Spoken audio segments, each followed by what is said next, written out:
We're going to get back on track, though. The way that we start the show every single week is we have a little segment here called the Movie Watching Challenge. And what this challenge is we challenge each other to watch films that we have never seen before. It's very self-explanatory. This last week was the final time of our old school way, our new but old way.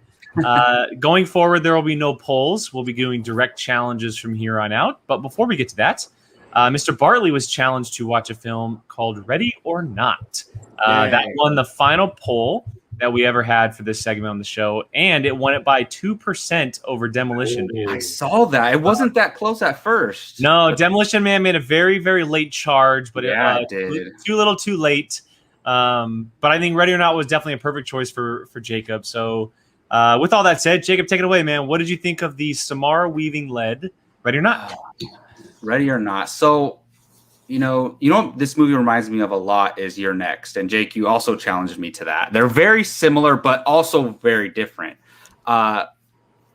Overall, I really enjoyed this film. This is one that I don't know how I missed it, right? It came out, and then people were buzzing about it. People were like, oh my goodness, that little horror movie, that's pretty damn good. And I really like Samara Weaving. I've seen her in a few things here or there. Like, I've seen like The Babysitter on Netflix, and those movies are terrible, but she's good in them, which she's actually a killer in those movies. So it's weird watching her in this role. But she's in Snake Eyes too. She plays Scarlet. I haven't seen that yet, but I do want to see her in that. And she plays Alex Winter's daughter in Bill and Ted 3. Oh, nice. Yeah. No, I've liked her in everything I've seen her in. So I was excited to see her star in this. And then I actually am a big fan of Adam Brody, which underrated little side act. He was on the OC. That's why I first got introduced to him. Same. But I've kind of followed his career since then, and I love when he pops up in little things here and there. Shazam. Yeah, Shazam as well. Yeah. And I'll tell you what. I'll start there. Look, Samara. We don't really know. I don't know any of the other actors, honestly, other than Samara Weaving and Adam Brody. I think they went very low budget here. And I just thought the whole cast did a pretty good job of playing these roles. But also, it's a different kind of horror movie where it's more of thriller. It's not necessarily jump scares. It's more of just like intensity. It's like a Don't Breathe. Yeah, it's more intensity and violence. Very Your Next-ish. And I liked it a lot. But you know what I appreciated is like in Your Next, the main character, the girl, she's doing a very specific thing because she has a background and she handles it. This one's not like that. I thought they were going to kind of copycat that, and they didn't. She was just a normal girl who fell into this situation, and she just had to survive. And I loved those elements where, like, she's not a trained fighter or nothing like that. She just had to survive, and she sometimes like the deaths and stuff are like accidental. Yeah, exactly. Like not that she has any, like, something just happens and she's like, oh, okay, cool. Yeah, exactly. And I will say there's a moment where like she's fighting this guy off and then she finally gets away. But in these horror movies, always kill them. Don't leave them alive. You have to kill them or they're going to always come back and get you. Like, But overall, I really liked it. One of the most interesting things to me was like this sort of mythology they set up in a way with the family. Mm-hmm. And I was like, hold on a second. Like, it was gearing towards, it's not real. Like, it very well could. You don't know that. Yeah, well, in the movie is what I'm saying is like it was gearing towards in the movie like, oh, it was fake. Like whatever they thought was going to happen that was causing them to do the ritual to try to kill her wasn't real, and they play with you on that, and you think it's not real, and you're like, oh, so it's kind of weird because I wasn't really scared until the end. Like I was like, oh wow, because it seemed just like a psychotic family. But then the ending happens. You're like, oh, that's kind of creepy. So overall, really enjoyed it. Samara Weaving is a boss. I can't wait to see her in like future stuff. I mean, obviously getting in the Snake Eyes movie was a big role for her, but I think she is going to do bigger things from here on out. Jacob, I got to ask, what did you think without spoilers? Because I don't want to ruin it for anybody who maybe. Yeah, I was trying not to spoil it. Well, just in the best non-spoiler way you can, what did you think of the ending? So, like the reveal, or just everything that happened? Like the reasoning behind everything. Yeah, it was It was weird. I don't know. It was interesting. It was kind of unique in a way, but like I didn't expect. I thought this was more of like these people believe in this stuff, and that's causing them to do this. And I didn't think there were any, supernatural elements to this movie at all. I thought that it was going to go the other way. Yeah, exactly. So, it was pretty bonkers, to be honest.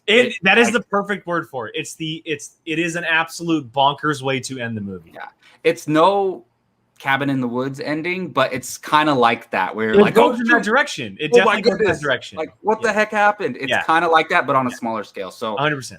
I enjoyed it. That's good to hear. I'm glad you liked it. So, did you? I won't say it, but. Did you scream like I did at the part when she's trying to get out of the pen? Oh my god! Oh, which part? Oh my god! Oh yeah. The fence? No, when she's trying to get out of the pen. Oh yeah, in the barn, right? Yeah. Oh my goodness! I screamed. Yes. I can't believe they. I saw this movie in theaters, and it was a damn good time in the theater. No, now I know what you're talking about. Left hand, right? Left hand. Yeah.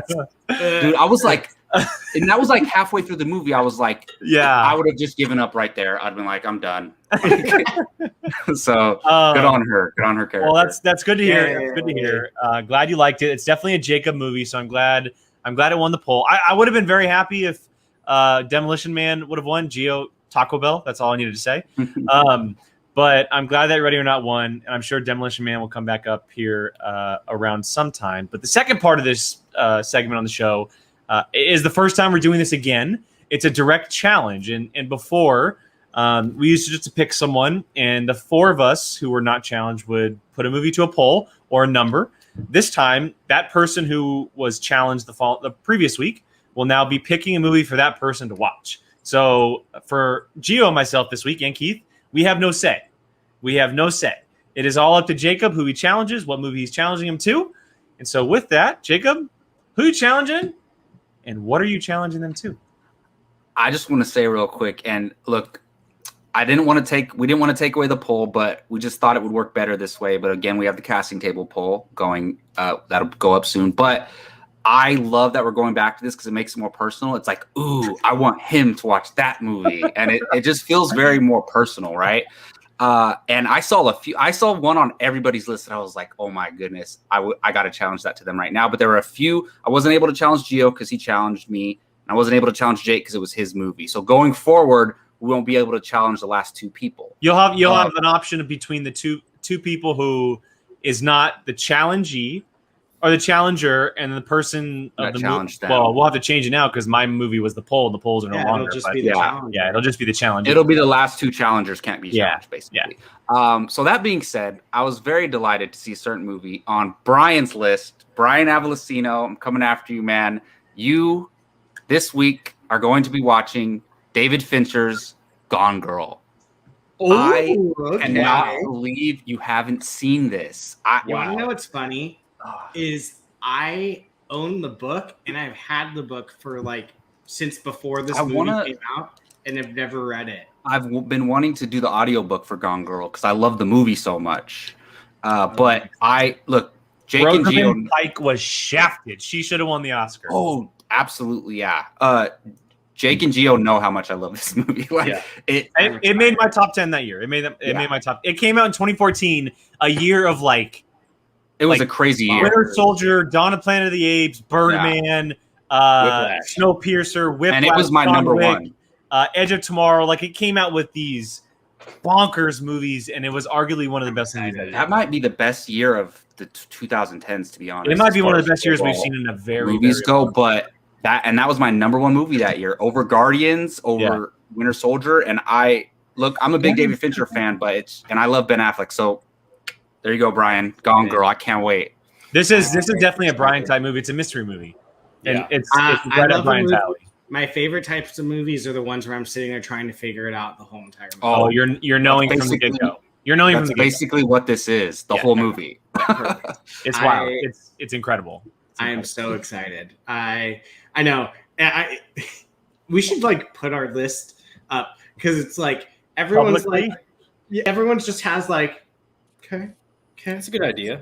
and then you see mine, and it's just like scroll. Well, I opened the sheet earlier, and it's like everyone has almost the same amount, and then like a couple hours later, I open it, and Brian has like 90 movies listed. I'm like, he what has happened? exactly 100 movies on his list. So Perfect. because he was like, I said something to him. He's like, yeah, you never gave me your list. And I was like, all right, fine. I'm going to do it right now. And I went through the top 100 2010s movies. And that one was on the list. So it wasn't there before you looked the second time. No, and I was so happy to see that because like our previous list, it didn't have everything, you know, like, and I'm glad we kind of made these new lists and I know for sure they're not like, wait, did he see it or not? Because they're movies. Recommended the movies, yeah. And when I told Brian when he made the list, I said you need to make a list of movies that you want to see. It's not what other people want you to see. That way we know, okay, this guy really wants to see this. He just hasn't seen it. Gone Girl being one of them. And it works for both. Like, look how excited I am to challenge him, and now he's excited to watch it rather than like he gets some random movie that he doesn't even want to see. You know? Exactly. So exactly. I mean, I honestly have so many movies that I haven't seen that I like am down to watch. So like, there are movies that I'm just like, okay, but there could be like staples and people like E.T. I'd be totally fine never watching it. Like, I'm like, okay, but I have it on my list because I know how much it means to other people too. So it's like, it's fair.